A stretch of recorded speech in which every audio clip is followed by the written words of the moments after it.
আমার দরজার মাঝে খুব জুড়ে জুড়ে মনে ধাক্কাইতেছে যে চাচা আমরা বাঁচাই না। দরজা খোলার সাথে সাথে দুইজন মানুষ রক্তাক্ত, সেই রক্তের দাগ এখনো লেগে আছে এই বস্তাতে। টিকিট হবে কালকের? হবে ভাইয়া, খুশি ভাইয়া যখন লাগবে তখনই কল দিস। বিপিএল এর টিকিট বিক্রিকে কেন্দ্র করে সিলেটে গড়ে উঠেছে সিন্ডিকেট। সুযোগ বুঝে ছিনতাইয়ের ছকও আঁকছে। সবই হচ্ছে চায়ের দোকান থেকে। দর্শকদের এমন অভিযোগের ভিত্তিতে অনুসন্ধান শুরু করি। সংযুক্ত আরব আমিরাত প্রবাসী ফাহিম আহমেদ ও শিক্ষার্থী সাব্বির আহমেদ সৌরভ মৌলভীবাজারের বড়লেখা উপজেলা থেকে সিলেট ক্রিকেট স্টেডিয়ামে এসেছিলেন বিপিএল এর ম্যাচ দেখতে। সঙ্গে ছিলেন আরও 9 জন। সিলেট ক্রিকেট স্টেডিয়ামের কাউন্টারে টিকিট না পেয়ে তারা টিকিটের দালালদের সাথে যোগাযোগ করেন। সিলেট স্টেডিয়ামের প্রবেশ মুখে তথা টিকিট কাউন্টারের সামনে এক চায়ের দোকান থেকে 60টি টিকিট পায় তারা। তবে দালাল চক্রটি আশ্বাস দেয় 11 জনকেই মাঠে প্রবেশ করাবেন, টাকা নেন 4,500। সিলেট স্টেডিয়ামের 2 নম্বর গেটে প্রবেশ করানো হয় 7 জনকে। বাকিদের স্টেডিয়ামে প্রবেশ করানো হয় স্বেচ্ছাসেবক ও নিরাপত্তা কর্মীদের সহযোগিতা নিয়ে এবং বিপিএল অফিসিয়াল কার্ড ব্যবহার করে। দালাল চক্রের এই পন্থায় প্রবেশ করেন ফাহিম ও সাব্বির।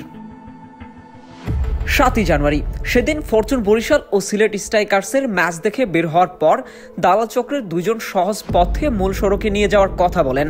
ভুক্তভোগী সাব্বিরের ভাষ্য মতে 2 নম্বর গেট থেকে কিভাবে মাত্র কয়েক মিনিটের মাথায় পাহাড়ে নিয়ে আসে বুঝতে পারেনি।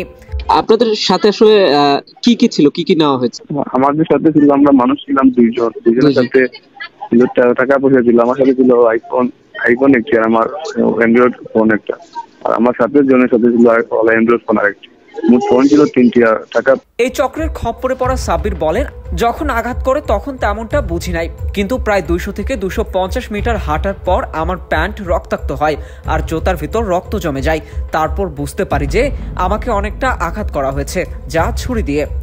আমার সাথে থাকা ফাহিমের কাঁধে ভর দিয়ে এক বাড়ির দরজায় নক করি। তারপর পুরোটা বলতে পারবো না, আমি অনেকটা জ্ঞান হারিয়ে পড়ি। আমি যে বাসাটার সামনে দাঁড়িয়েছি, এখানেই মূলত আশ্রয় প্রার্থনা করেছিল 2 জন তরুণ, যাদের পা থেকে ঝরছিল অঝরে রক্ত। সেই রক্তের দাগ এখনো লেগে আছে এই বস্তাতে, যেটা সংরক্ষণ করে রেখেছেন এই বাসাটির বাসিন্দা। হঠাৎ করিয়া মনে করেন 2 জন মানুষ আমার দরজার মাঝে খুব জুড়ে জুড়ে মনে ধাক্কাইতেছে যে চাচা আমরা বাঁচাই না, আমরা বাঁচাই চাচা, দরজা খুলুন, দরজা খুলুন। দরজা খোলার সাথে সাথে 2 জন মানুষ রক্তাক্ত দৌড়িয়ে গিয়ে আমার ঘরে ঢুকছে দরজা খোলার লোক। তখন আমি 2 জন মানুষের মনে করো ড্রেসিং করছি, বান্ধিয়া দিছি, পরে তারার মানুষের লোকে যোগাযোগ করিয়া তারার মানুষের দিছি, দিয়া তারার মানুষের হাতে তুলিয়া দিছি নিয়ে। ছিনতাইয়ের শিকার সাব্বিরের অভিযোগ, স্টেডিয়ামের গেটের চায়ের দোকানগুলোতেই গড়ে উঠছে বিপিএল এর টিকিট সিন্ডিকেট। এখান থেকেই নিয়ন্ত্রণ হচ্ছে ছিনতাই চক্র।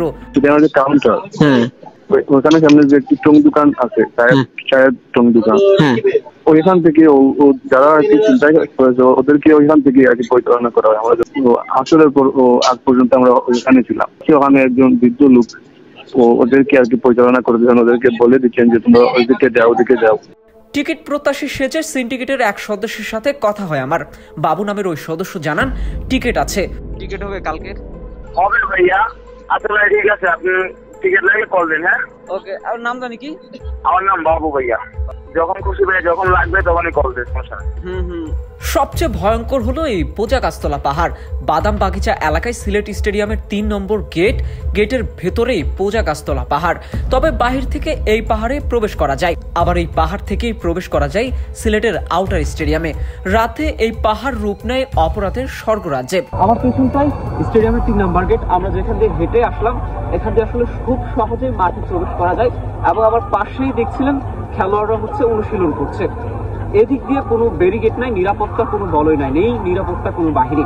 আমরা যে জায়গাটায় দাঁড়িয়ে আছি সেই জায়গাটাই একটু সন্ধ্যা ঘনিয়ে আসলেই চলে গাজার আসর এবং এদিক দিয়ে আসলে নানা ধরনের অপকর্ম ঘটে। এছাড়া যে ঘটনাটা আসলে বিবরণ আমরা দিচ্ছিলাম, হাইজ্যাকের ঘটনা, এটা শুধু নতুন নয়, এর আগে ওই জায়গাটায় বেশ কিছু ঘটনা আসলে ঘটেছে। কিন্তু সিলেট স্টেডিয়ামকে ঘিরে যে ধরনের নিরাপত্তা থাকার কথা, সেই প্রশ্নটা কিন্তু থেকে যায়। আরো কি নিরাপত্তা দিতে পারছে বাংলাদেশ ক্রিকেট বোর্ড? সিলেট আন্তর্জাতিক ক্রিকেট স্টেডিয়াম থেকে মোশাররফ হুসাইন।